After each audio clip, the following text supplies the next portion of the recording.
Okay, so with that, we are ready to get started. A few quick words about Holini and our background as well, and why we are doing this workshop, let's say. We're a Google Ads and analytics agency specialized in working with B2B tech companies.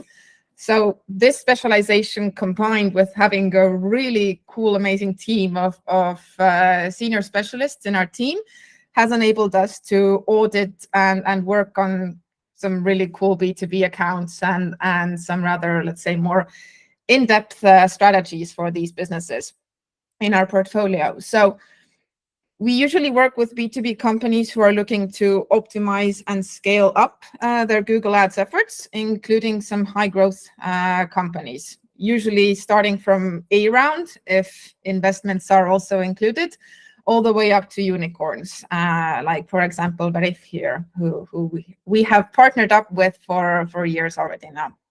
So we're also honored to be a Google Premier Partner and part of multiple invite-only Google programs accessible to a select few top agencies in any given region.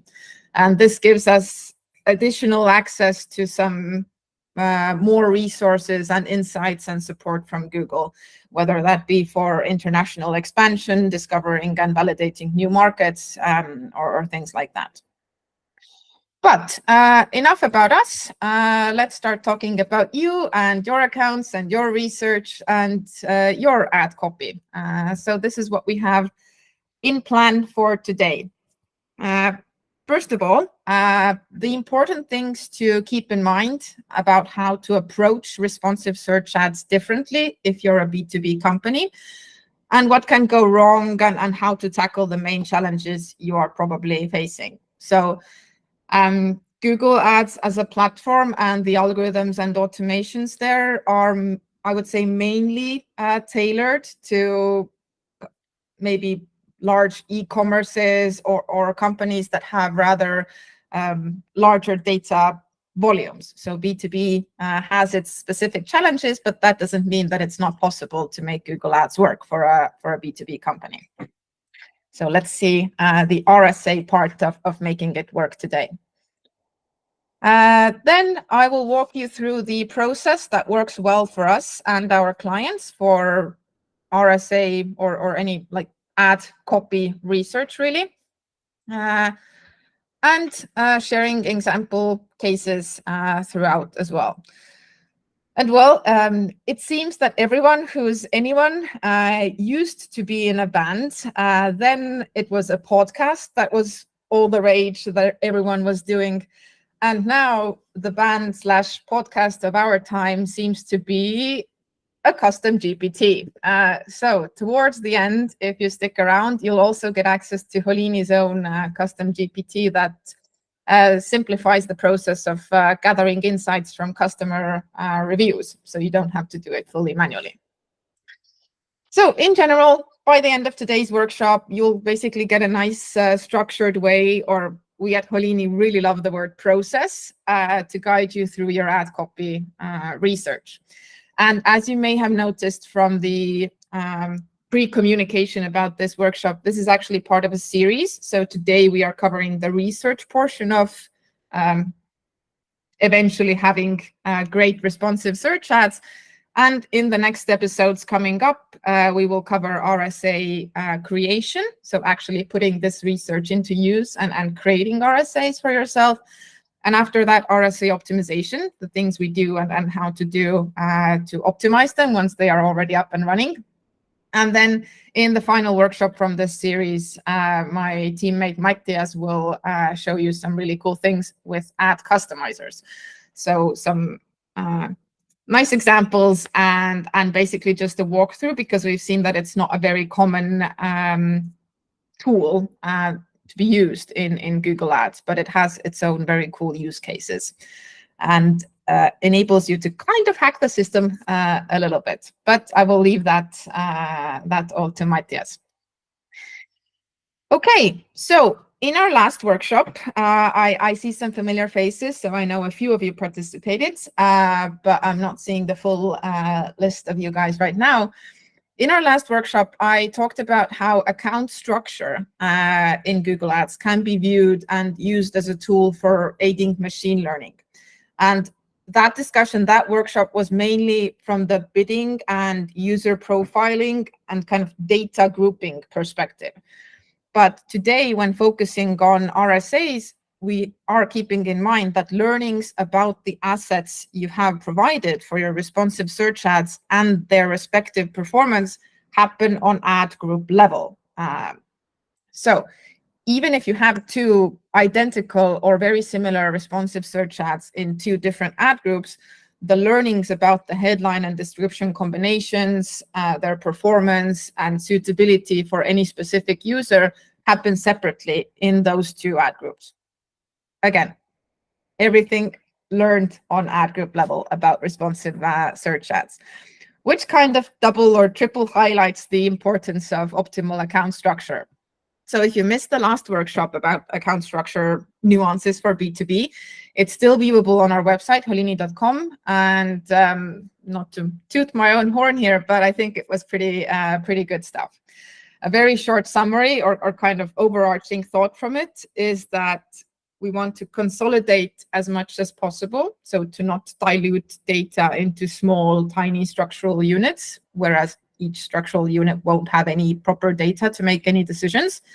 We want to consolidate as much as possible, but separate consciously when needed or justified. And I will go on about that principle for an hour in that workshop. Okay. When we think about responsive search ads, or by now, I guess we could also just refer to them as search ads, considering they're the only search ad format available.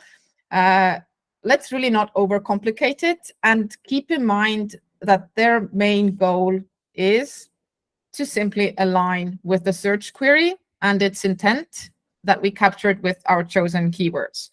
So, of course, a prerequisite for success is also a solid selection of keywords and not forgetting negative keywords and regular search term review. But we can maybe cover those in some other workshops some other day. So let's come back to the context of responsive search ads. Even though nothing happens kind of in isolation in Google Ads, everything is tied to everything else, and it's a whole huge monster of a system. Let's try to focus on the RSA aspect today. So we need to make sure the ads are relevant enough that they are chosen by Google to be shown to the user. And then the ad needs to stand out to the user enough that they would choose to click on your ad out of all of the possible ads and organic results they are seeing on the search results page. And then post-click, it's pretty much up to your landing page already, which can, again, be a totally other workshop topic sometime in the future. But we just have to make sure that the journey from search to ad to landing page is logical and the messaging, offer, and call to action is aligned across all of these. So there wouldn't be like a mismatch between what the user saw us say in our ads and what we're showing them on the landing page. This is pretty like basic knowledge, and actually a lot of the things that I cover here, I can tell you now, it's going to be like what we call in Holini, I guess, basic hygiene or like pretty common knowledge, but just it's good to have these reminders every now and again that some of the base hygiene, basic knowledge steps, if gone through correctly and in depth and thought through, then that is what brings you a large portion of results as well. Doesn't always have to be some super cool, extra complex, fancy strategy. So keeping it simple, we know the goal. We want to make sure the user's journey is seamless, logical throughout the different touch points that they go through.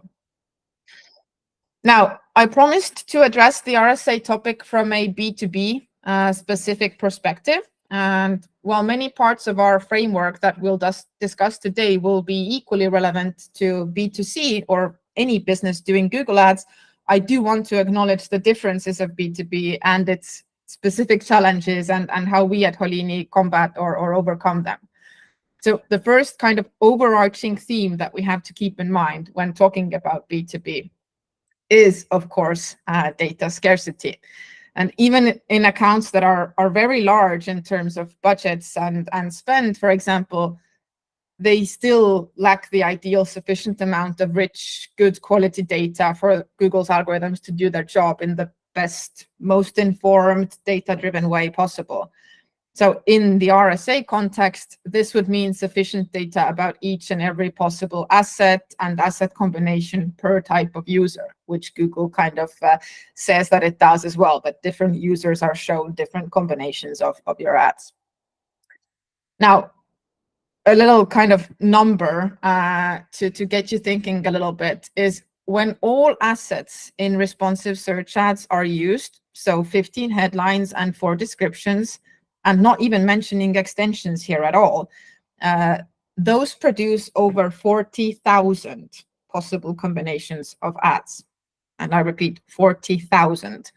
And I am personally yet to see a B2B account where each ad group, and I'd like to emphasize ad group, not entire account, has enough impressions, clicks, and conversions for the algorithms to have a statistically sufficient amount of data points about each possible combination to realistically make good, informed, data-driven ad copy combination and optimization decisions during each search auction.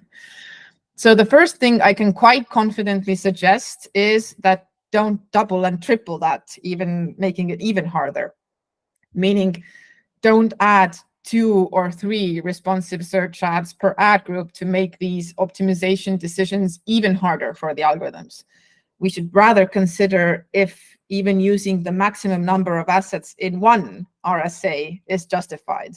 And again, that's the 40,000 combinations. So correct me if I'm wrong, but I'll make an assumption that you don't even have enough data for that in your ad groups to use the one responsive search ad fully.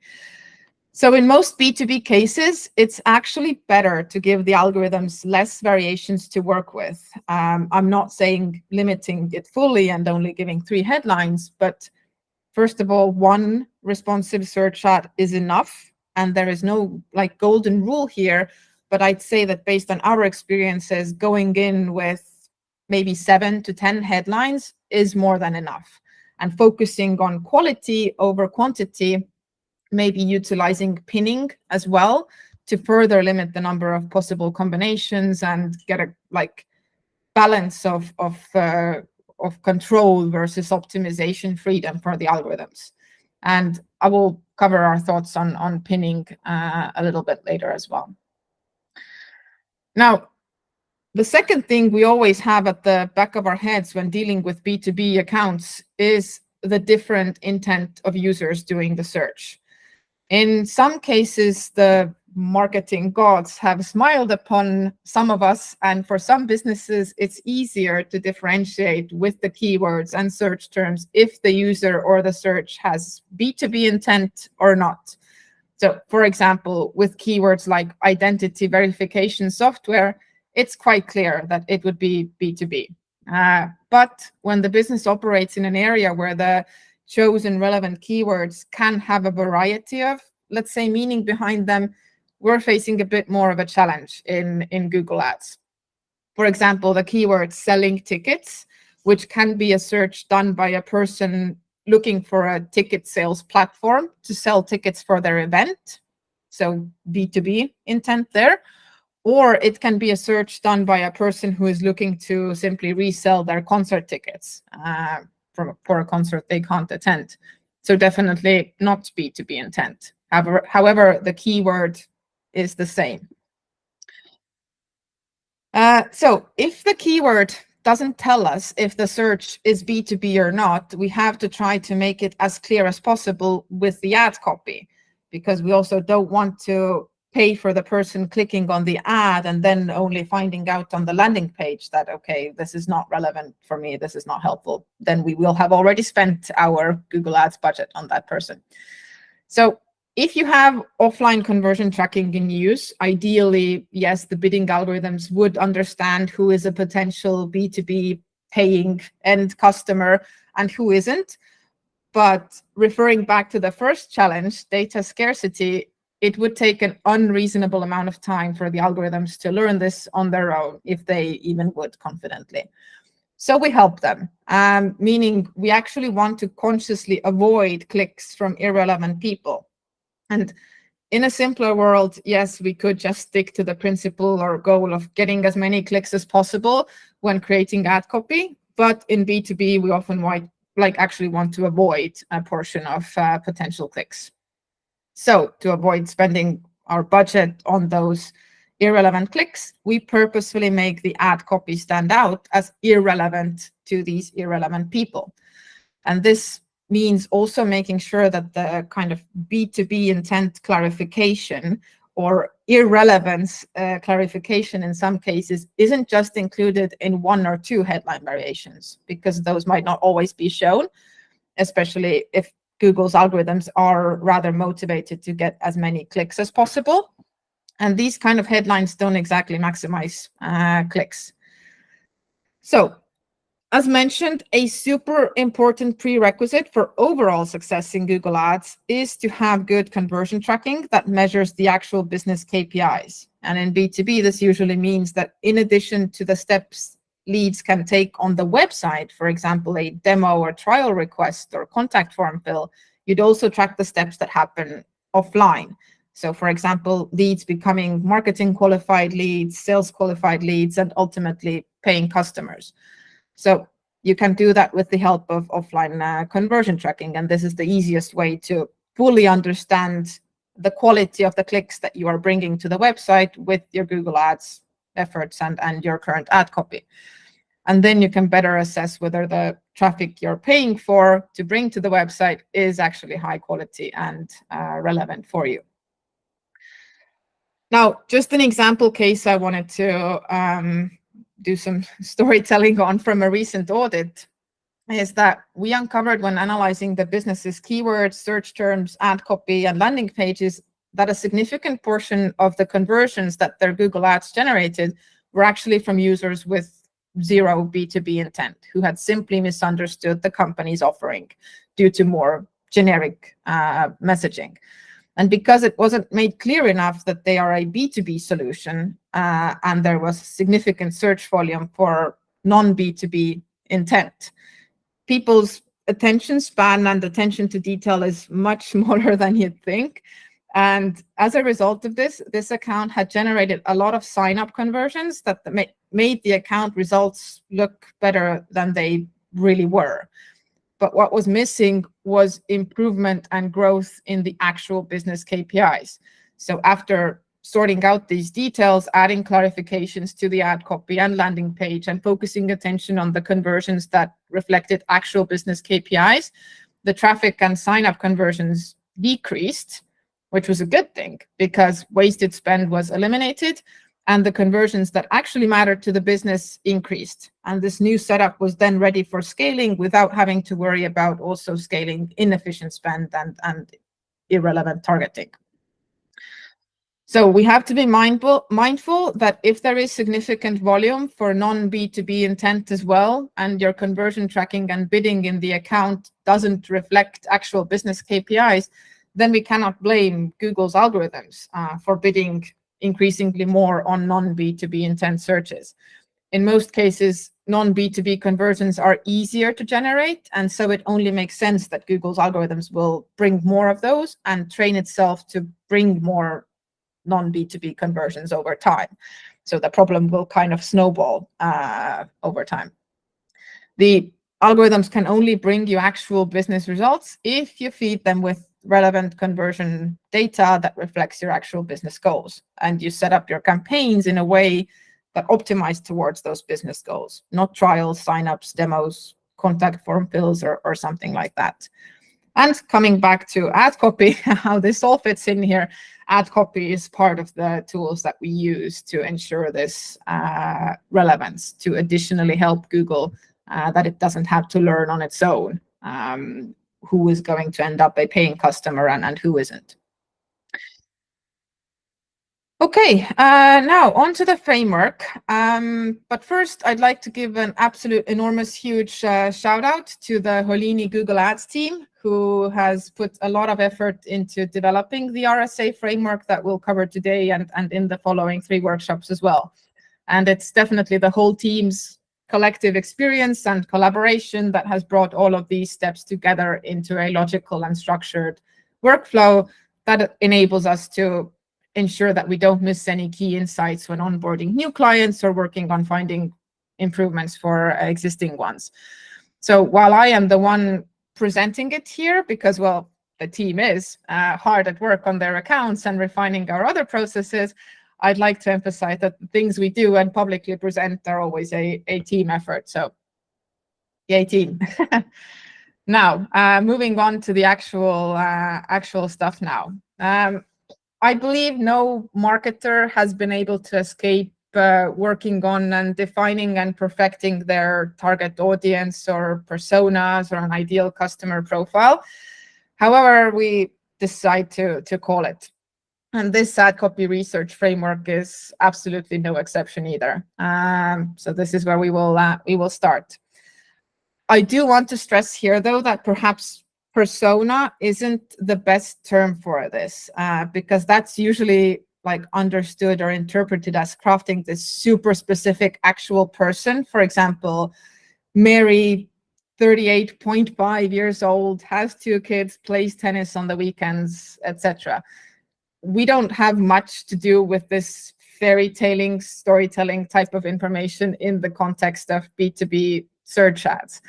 But what we do need to focus on understanding very deeply is our target audience's problems, challenges, struggles, what they're missing, what can be improved, and so on. So we identify our main personas and their problems to adjust our communication styles. And we ask all of the why questions until we have a full understanding of the target audience's problems and key pain points and how we address them with our offerings. And what kind of points do we need to apply pressure to? And how do we convey that we understand their challenges and consciously offer them just the right solution, emphasizing just the right things that are important to them? So asking all of the why questions until you cannot ask anymore, and then doing it a few more times, very much like having the 3-year-old at home. So just a quick note that Google Analytics 4 may also provide you some insights about user interests within audience reports, but Google Signals must be turned on then. So there might be some interesting stuff there for you, worth checking. So here's a quick screenshot of our template, which I will share with you later as well. But I figured it's easier to share with screenshots as opposed to shuffling between tabs all the time. So we go to our template and fill in information about our target audience's demographics, if this is relevant. And under here also, considering maybe from the B2B context, mainly the position info of the potential searcher or decision maker. So for example, are you targeting CMOs, CFOs, software engineers, engineering team leads? Like, who is the person working as? Who is your solution tailored to help? And maybe it would be relevant to later include this in your ad copy as well, so that the relevant person would feel that this offering is more tailored to their specific needs. In some cases, yes, the typical demographic information, male, female, age group, stuff like that can be helpful as well. But it's often, I don't think there's too many cases in B2B where you would say that, okay, our software is built for males aged 25 to 35. It's maybe like our software helps CMOs achieve this or that. Okay, then firmographics. Describing the organizations they might be working at. So for example, Holini's target audience for our Google Ads services is B2B tech companies that are investing at least 10 or 20,000 per month in Google Ads. So quite a specific type of company. You could go into way more detail if you have a specific narrower industry you are targeting, including all of that here as well. Then, of course, the main pain points and needs that our product or service can address. So here I just quickly drafted some ideas from Holini's perspective. So us as an agency, what do we help with? What are the main pain points of our target audience?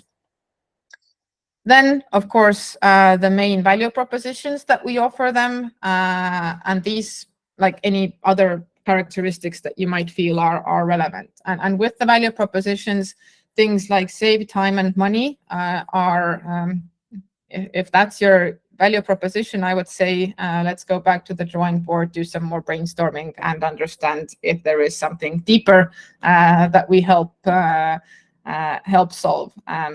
Simply to stand out, differentiate yourself from competitors. And luckily for the people managing Google Ads accounts, this is usually already done for you. So as a Google Ads account manager, you don't have to handle this type of defining the company's unique value proposition and everything. But in some cases, if you come in with really good questions and really dig deep, you can help refine it, make it more specific if the company at the moment is still a little bit struggling to differentiate themselves from competitors. So these aren't questions to simply answer and then leave there in some spreadsheet or document. We really want to, or need to keep this in mind every step of the way when working on the accounts, and at later stages asking ourselves kind of checkpoint questions like, does this headline variant really highlight how I am the best solution specifically for this type of person from this type of company struggling with these types of issues? Am I being relatable? Am I showing that I understand them, that I've done this before, and that I have a proven track record of success in similar situations? Things like that. So kind of having it defined as the first part of your research process is really helpful to kind of come back to and refer back to every now and again.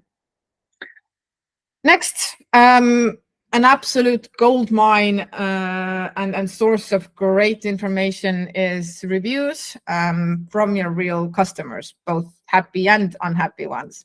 And ideally, you'd, of course, talk to your actual customers and gather insights from them directly as well. But let's assume you've either done that already, or for some very, very compelling reason, you can't do that at the moment. So we go to the next best thing, reviews. And we have a tab in our template for this as well. You can use it for like a guideline, but essentially just to kind of structure reviews a little bit to better understand the common themes and insights from them. So check positive and negative customer feedback on any platform where your business collects reviews to understand what to highlight and also what to avoid writing about in your ad copy. So if you're, I don't know, reporting features aren't exceptional, then maybe don't mention those in your ad copy and focus on the things that have been highlighted as super great features or aspects about you.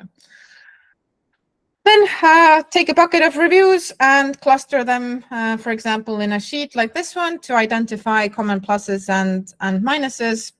And based on that, you should get several of your product's best features according to users' actual opinions, which could be highlighted in ad copy. So oftentimes, working in a company or being so directly involved, you're kind of too involved to understand the end user's experience. So reviews are super helpful with this. And finally, this step can sometimes be forgotten or neglected a bit, but doing this for your competitors as well can give you some quite good insights. And you can see how to what to highlight to make yourself stand out extra bright on that competitive search results page.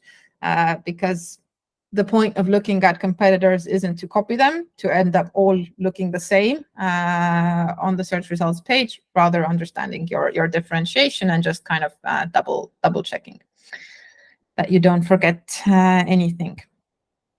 So As mentioned, we don't have a podcast, but we do have a few custom GPTs, and one of them being our Review Insights Analyst GPT.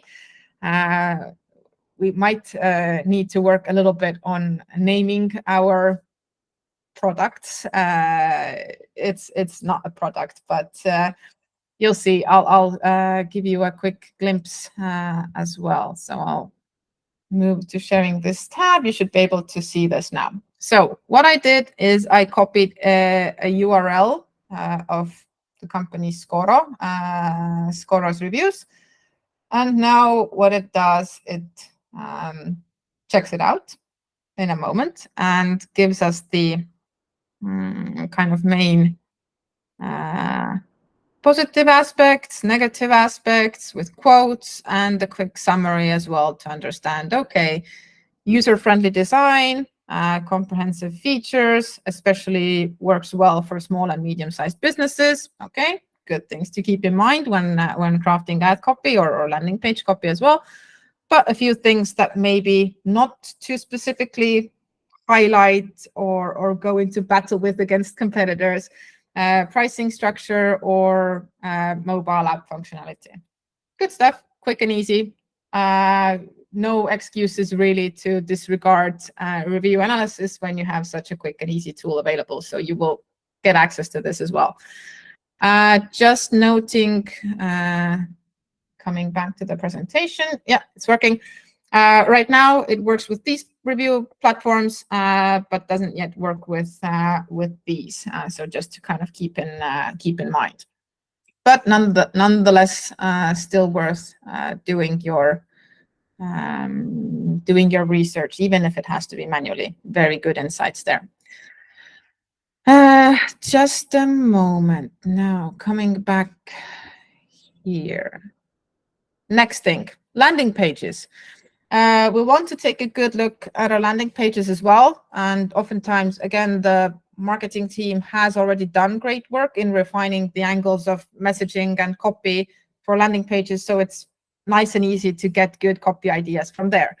And while there is no specific character limits for copy on landing pages like there are in Google Ads, the key messages usually already are rather short and condensed already. So mapping the website, understanding if all of the landing pages of the product or service are built with user experience and intent in mind can be really helpful. So we just have to make sure that again, ads correspond to the user's intent, the search, and then after that, the landing page kind of carries on that seamless logical journey. So the messaging, the call to actions, all of that are similar on the landing page.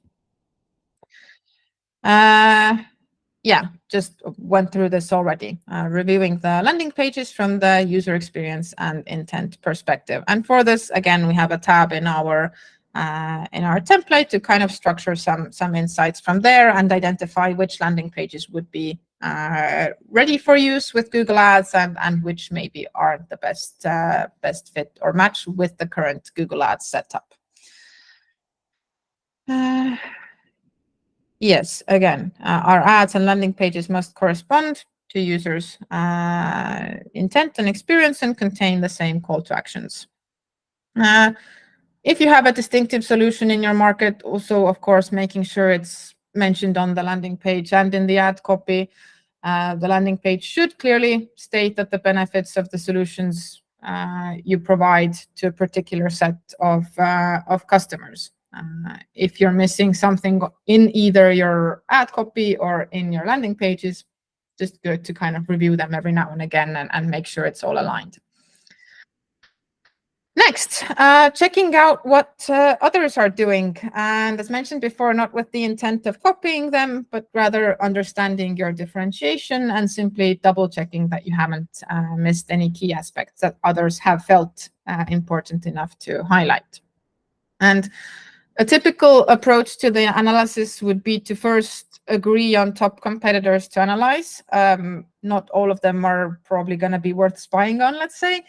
Rather, let's focus on the most direct, most relevant competitors. And again, we have a tab in our spreadsheet to kind of gather some key insights from different sources. So checking out their search ads and landing pages, what messaging they're using. And we usually use some of these tools. So Ahrefs, SpyFu, don't know how to pronounce this, just using a VPN, SemSim, or also the Ads Transparency Center. So just to kind of give you a quick view of this in case you haven't checked it out. It's not really new anymore, but just to make sure you're all familiar. When I open up this page, adstransparencycenter.google.com, because I'm in Estonia, it usually adds Estonia here. But if I'm doing research for international companies with international marketing efforts, I always have to remember to change this to anywhere. Otherwise, I'm not seeing much insights from here. So for example, if I want to see what B2B tech giant Pipedrive, let's say, is doing, simply typing them in here, and I'm going to be shown all the ads that they have running. So search ads, display ads, video ads, all of the messages, extensions, things like that. So you could quickly get a glimpse of what they're doing from here. Okay, coming back to the presentation again. And yeah, map out competitors, ads, landing pages, key messaging, and keywords as well. Keywords are, of course, part of more of a keyword research process that, again, we will probably have to cover some other time, but to an extent, they are also, of course, important here. Moving on. Now, we're not always looking to start everything from scratch, even if we're newly onboarding a new account. So any actual data you already have in your account is obviously invaluable, as it is already specific to your company, your solution, your audiences. So first, we just review some of the top ads that you see in the count, but being careful here with the definition of top. As shown in an example, I think the example is actually, I haven't shown it yet, but it's coming. Yeah, it's coming up. You'll see in a bit. It's important to understand the difference between ads that, first of all, are just good at generating clicks, and then ads that bring actual conversions. And then on top of that, understanding what conversions those ads generate, and if they have actual relevance to the business, are they good quality? Are they increasing business results? Oh yeah, this was the example I did share already at the start. So where there wasn't clear enough communication that this company is a B2B solution or marketing for B2B companies. So they did have a lot of conversions in their account, but they weren't actually conversions from users with B2B intent, and they never ended up being paying customers for them. Okay. Moving on, here is an example of kind of understanding top ads and some interesting insights. So in the current screenshot, there are two ads. They are in the same ad group. I know I said before, let's only have one RSA per ad group, but due to the legal limitations this company has to comply with, they can only use fully pinned ads. So there are two ads that both have only 3 fully pinned headlines and 2 descriptions each. And when comparing them like this, it seems pretty clear that the top ad has stronger performance. It is preferred more by Google as it gets more impressions. It has a higher CTR, lower CPC. So all looks nice. But I think this twist has been used enough. You know what's coming already. When also looking at conversion data, we are seeing a different story. So there's several nuances to this data, but what it highlights very nicely is that things aren't always so black and white or easily interpreted when looking at partial versus full data. So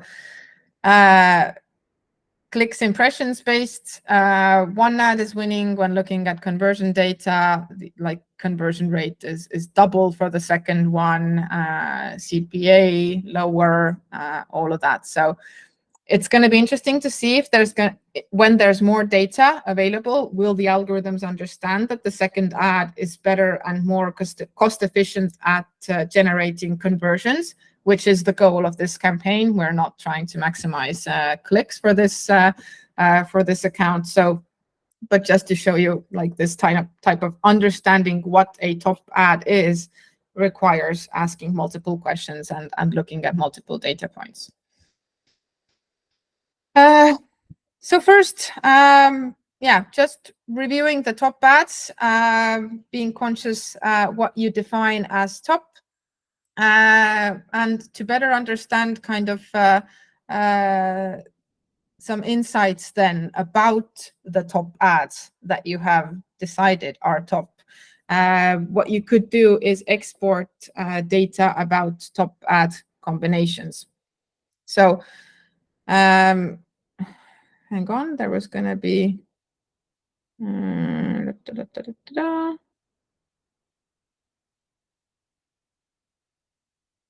I have a slide missing here. Interesting. Why is it skipping these?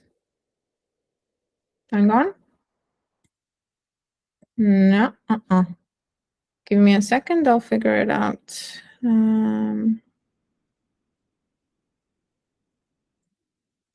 I wanted to show you how to find those top combinations. I'll just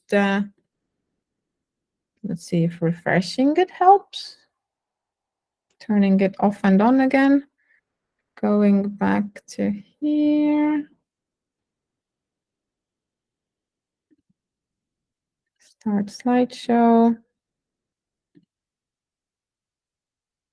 Can't get by without technical difficulties. Okay, there we are. Okay, good. So as I mentioned, looking at top ads and how you define top ads from the context of your account is up to you. If you have enough conversion data, or if your goal is conversion value, then ordering ads based on those to understand the ones that brought you most of that KPI that you care about.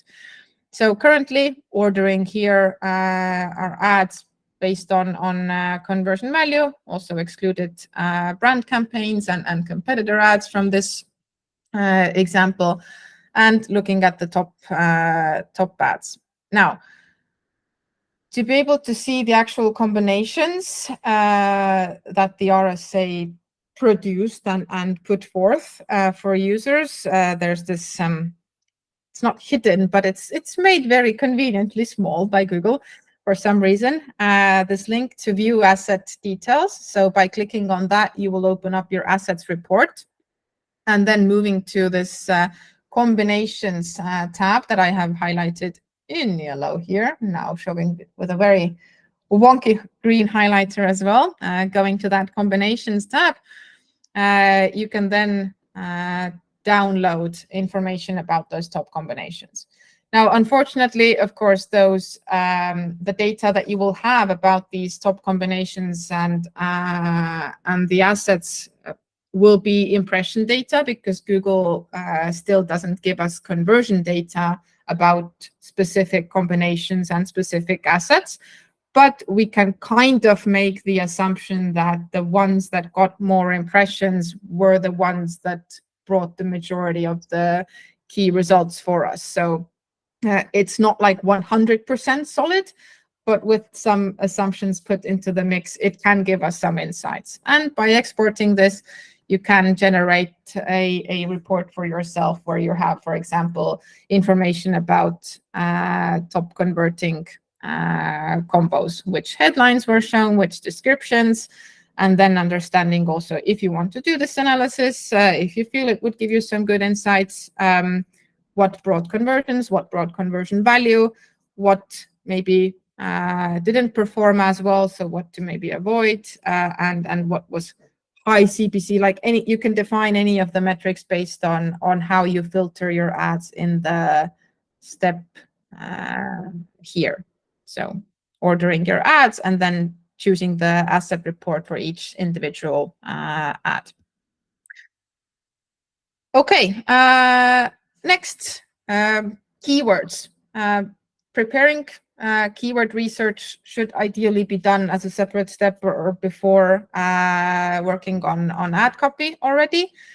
But it's still valuable for us in this context because we have to understand how are we going to be grouping those keywords into ad groups, and then seeing if and how we will be including those keywords in ad copy. So in headline variants, for example, do we do it with pinning? So do we force it to always be shown? Do we add some keyword insertion in there as well? Does the format or look of our keywords allow them to be directly inserted into the headline? Would it look okay? Or do we want to use some ad customizers to make the ads always reflect the specific keywords and have relevant ad copy that specifically matches the search and the keyword? So yeah, here's an example of just some example keywords that have been grouped into themes or topics, and then by intent and some predictions from Keyword Planner about the potential volumes of them. With this, I wanted to kind of start wrapping up our research portion of the RSA framework process, whatever template we want to call it, and give you a quick sneak peek into what we will be discussing next time when we're talking about RSA creation. So here is an example again based on Holini. The different aspects or the different angles of ad copy that we potentially can use in our responsive search ads. And whenever we take a look at an account, we want to see, okay, do we have all of these available in our mix of a responsive search ad? So social proof, call to action, price comparisons, if it's relevant, features, benefits, advantages, keyword themed headlines to ensure the relevancy, and your kind of general brand messaging as well. So again, just a nice visual, pretty and colorful way to structure your ad copy ideas and make sure you're not missing out on any potential angles. With this, we're nearing the end of today's workshop. So let's just summarize once more what the key takeaways should be from here, from the RSA research process. And I do want to say, though, that these are kind of the ideas I've explained here and discussed here should be taken as, let's say, thought process starters, and maybe not fully blindly copy pasting to your specific business, because in B2B there's so many different niches and scenarios, and every business is unique. But I do think that the research template at least is generic enough, or it kind of applies to a wide variety of companies quite well, to be like the starting point for ensuring that you have covered all steps of ad copy research. That said, first key takeaway, jumping back all the way to the start of the workshop. In B2B, I have a strong assumption that you are also struggling with data scarcity. Who wouldn't want more data, more good results and data about them? So don't make it harder than it has to be. I am quite confident that you do not need more than one responsive search ad per ad group.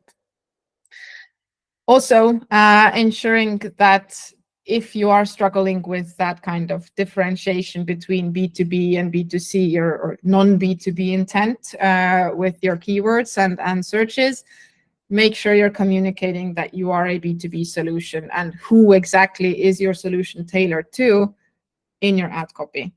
Make it clear. It's okay to avoid clicks from irrelevant people. They're not going to bring you results anyway, and they're only wasting your budget.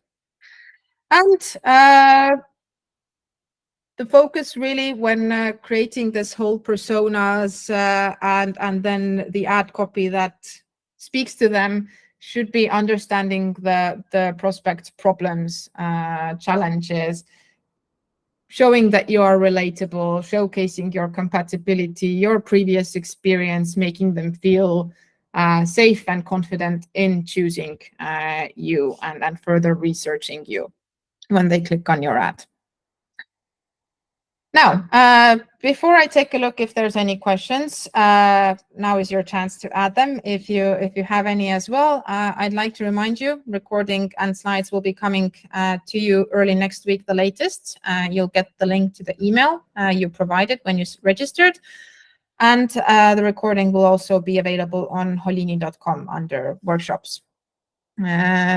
I will also post, or maybe Jamaica already has, or will post any second, a link to feedback form, which I would be super, super grateful for. It's under 60 minutes, I promise, but very valuable insights for me in order to tailor next workshops to better match your expectations and needs and your problems and challenges that you are currently struggling with. So yeah, there's the link in the chat below. Next workshop will be taking place in exactly 2 weeks. So right now we are at the 26th of September. The information will go up. You will get emails about the next workshop very, very soon, and we will start promotion as soon as I have managed to wrap up this one. The next one is happening on 26th, and that would be 10th of October. Then we'll do RSA creation, and then on the 24th of October will be RSA optimization, and on the 7th of November will be ad customizers carried out by my teammate Matthias. Then we have a question for Timek. Hi, Timek. How can we get the link to the sheet? You will get it with the slides when I send them out to you. There will be a link to the sheet there as well. Or I can add it to the email also.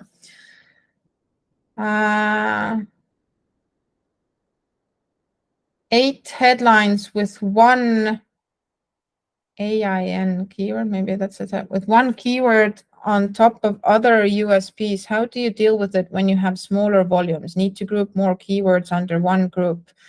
Yeah, perhaps this is again a chance for me to insert the little plug about the account structure workshop we did previously, available on holini.com.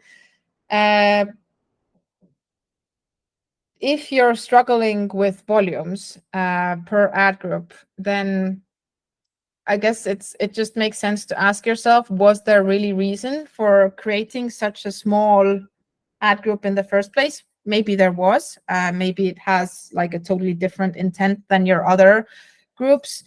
In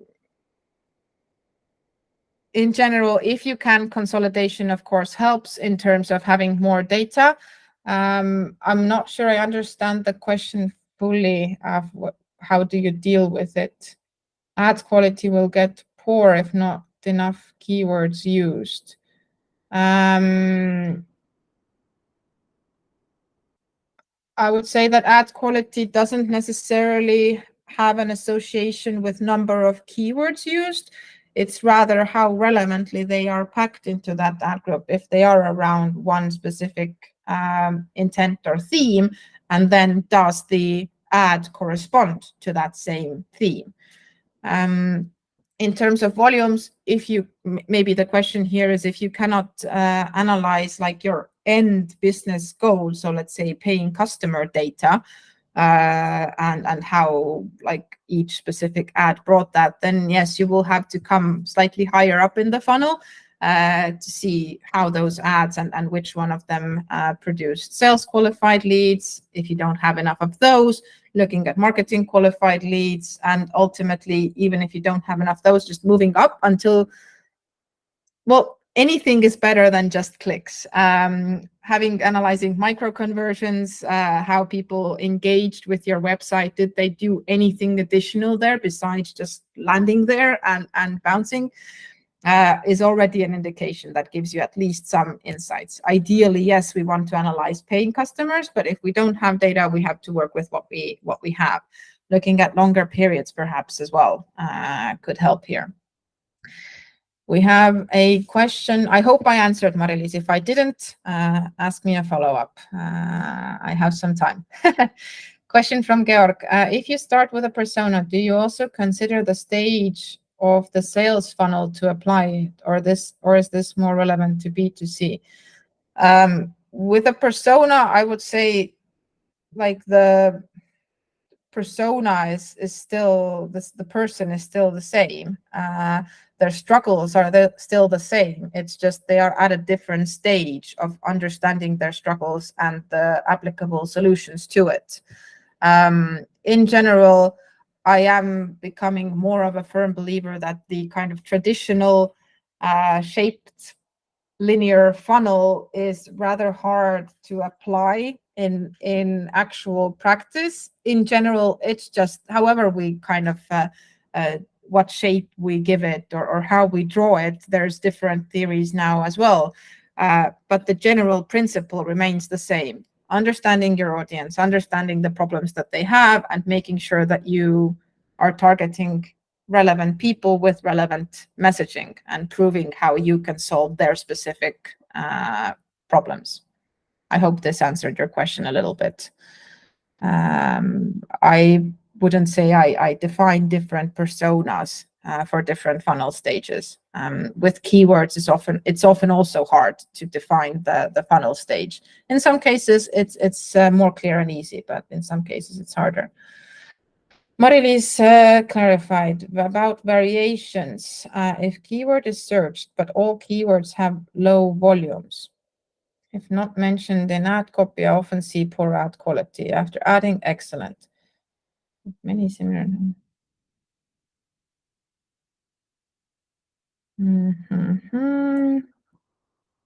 I think you could look into keyword insertion if you have low volume for each specific keyword, but you still want to have the keyword included as a headline. Then what you could do is use a headline with keyword insertion. So it's still considered one headline, but every time a different keyword triggers the ad, a different keyword will be inserted into that headline. But data is still gathered in one structure unit. So data is still gathered under that one specific headline. I hope this makes sense and this may be clarified. I